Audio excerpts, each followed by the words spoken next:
السلام علیکم دوستو، میں ہوں آپ کا دوست، آپ کا ہم سفر ریاض حسین۔ آج کی ویڈیو بڑی اہم اور بڑی شاندار ویڈیو ہے۔ آج جو ہے بڑی خوشی والا دن ہے، بڑے تاریخی دن ہے۔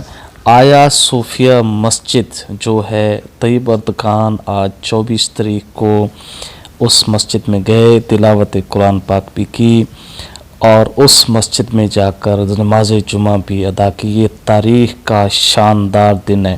آئیے اس ویڈیو کو آگے بڑھاتے ہیں اور ایک نظر ڈالتے ہیں آیا صوفیہ مسجد پر۔ 537 عیسوی میں یہ چرچ بنایا گیا تھا۔ بازنطینی بادشاہ جسٹینین اول نے بنایا تھا۔ ایک ہفتہ پہلے امریکہ کے اندر اس مسجد کو کنورٹ کرنے کی وجہ سے جو ہے سوگ بھی منایا گیا۔ اس عجائب گھر کو دیکھنے کے لیے ہر سال 30 لاکھ لوگ ترکی کا وزٹ کرتے ہیں۔ آیا صوفیہ فیتھ ڈسٹرکٹ استنبول میں سمندر کے کنارے واقع ہے۔ 2019 میں 38 لاکھ سیاحوں نے اس مسجد کا، اس عجائب گھر کا وزٹ کیا تھا۔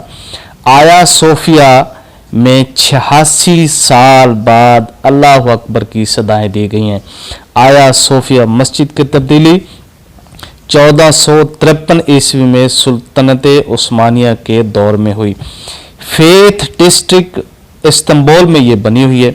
1932 میں مصطفیٰ کمال اتا ترک نے اس مسجد کو میوزیم میں، عجائب گھر میں تبدیل کر دیا تھا۔ اب یہ کریڈٹ جاتا ہے صدر طیب اردگان کو۔ آج مورخہ 24/7/20 کو ایک تاریخی دن ہے اور عالم اسلام کے لیے خوشی کا دن ہے۔ نعم الوکیل، نعم المولا و نعم النصیر، غفرانک ربنا و الیک المصیر، والحمد للہ رب العالمین۔ الفاتحہ۔ آج عالم اسلام کے لیے خوشی کا دن ہے۔ آج مسلمان اسلام کے لیے بہت بڑا دن ہے کہ مسلمان اسلام نے ترکی کی سرزمین، جو رومی کی سرزمین ہے، آج وہ جگمگا اٹھا ہے۔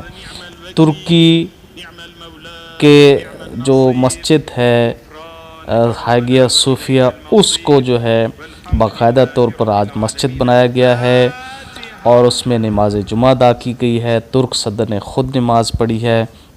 ترک صدر کے ساتھ ساتھ ان کی پارلیمنٹ نے نماز پڑھی ہے۔